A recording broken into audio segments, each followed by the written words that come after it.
इस कहानी की शुरुआत होती है 1992 से, जब राजस्थान के भरतपुर से एक गवर्नमेंट ऑफिसर की शादी होती है।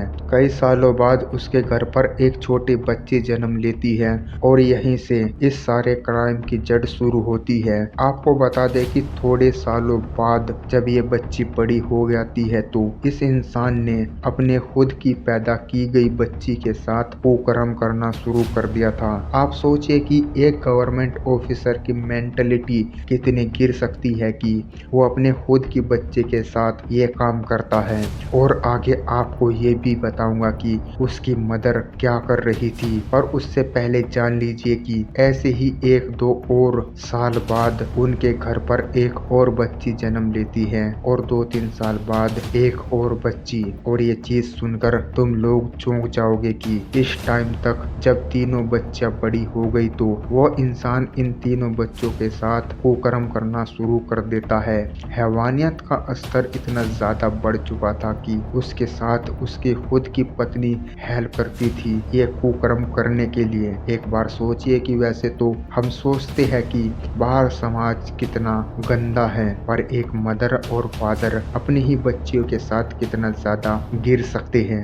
यह कहानी उसका बहुत बड़ा सबूत है। ऐसे ही और दो बच्चियां जन्म लेती है उसी घर में और पूरे 20 साल तक उनके साथ ये कुकर्म किया जाता है। उन बच्चियों का ब्रेन वॉश इस तरीके से किया गया कि उन्हें बोला गया कि ये एक रिचुअल है, हर घर में ये चीज होती है, तुम्हें अपने फादर के साथ ये सारी चीजें करनी पड़ेगी। और इस ब्रेन वॉश में सबसे बड़ा हाथ था उनकी खुद की मदर का। मेरा तो एक बार रोना निकल गया ये चीज सुन के कि कैसे एक मदर जिसने अपनी कोख से 5 बच्चियों को जन्म दिया और अपने ही पति के आगे उन बच्चियों को फेंक देती है वो कुकर्म करने के लिए। और बड़ी बच्चियों द्वारा एक दो बार इस चीज के लिए अपने फादर को बोला गया कि वो ये सब चीजें नहीं करेगी, तो वो बहुत गंदे तरीके से अपनी बच्चियों को मारता। जिसके बाद दूसरी 3 बच्चियां ये चीज देखकर डर जाती है कि हम भी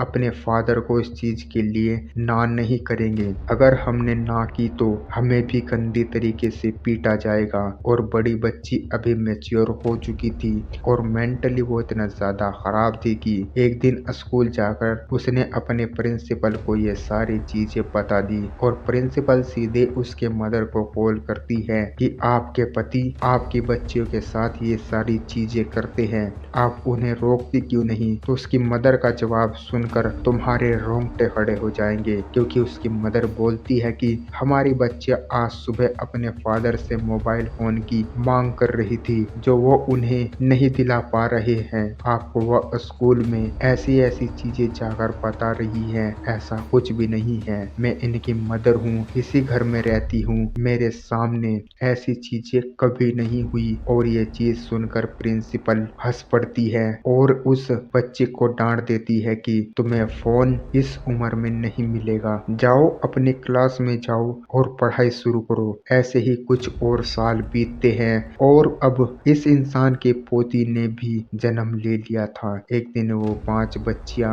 और उनकी मदर मार्केट जाती है किसी काम के लिए और जब वो लौटती है तो घर में आकर ये चीज देखकर बिल्कुल चौंक जाती है, रोने लग जाती है कि उनका खुद का फादर अपनी पोती के साथ वही चीज कर रहा है जो 20 सालों तक उनके साथ हुआ। दो बड़ी बच्चियां फिर से इस चीज के लिए अपने फादर को डांटती है, बोलती है आगे से फिर से उन्हें डंडों से पीटा जाता है। उनकी पिटाई होती है, बड़ी बड़ी चोटें उन लड़कियों को लगती है। अगले दिन जो दूसरे नंबर की बेटी थी वो अपने दोस्त को मिलने पहुंचती है और ये सारी चीजें देखकर उसका दोस्त उसके पीछे पड़ जाता है कि आखिरकार तुम्हारे साथ हुआ क्या, इतनी चोटें तुम्हें कैसे लगी। पहले तो वो डर से अपने दोस्त को कोई चीज नहीं बता रही थी, पर आखिरकार बहुत ज्यादा पूछने पर वो रो पड़ती है और एक एक चीज अपने दोस्त को बताती है कि कैसे उसके साथ ऐसा कुकर्म पूरे 20 सालों से हो रहा है।